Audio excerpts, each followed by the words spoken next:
Mayabang na inilatag ng agila ang malapad niyang pakpak sa kaitasan nang mapansin ng aroganteng hari ng mga ibon na ikinakampay din ng mabagal na kalapati ang mga puting pakpak nito ay naghamon ng agila. "Hoy, kalapati!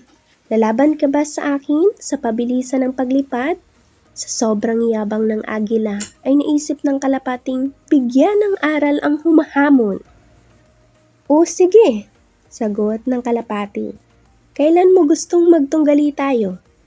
Hindi ipinahalata ng agila na nagulat siya sa matapang na kasagutan ng hinamon.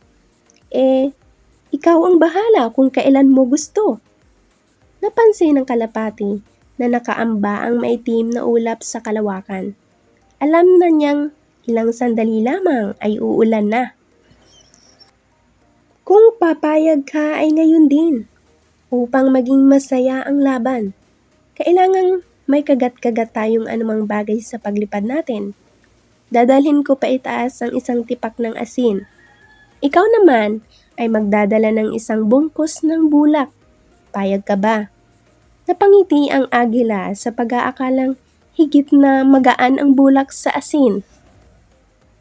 Napagkayariang sa tuktok ng asol na bundok, magsisimula ang paglipad at matatapos sa tuktok ng berdeng bundok. Habang naglalaban sila sa paglipad, ay bumuhos na ang malakas na ulan.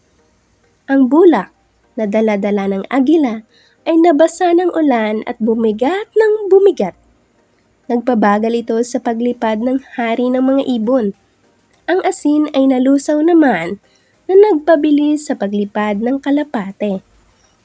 Sa pagwawagi ng kalapate, hindi na nagyabang mula noon ang palalong agila.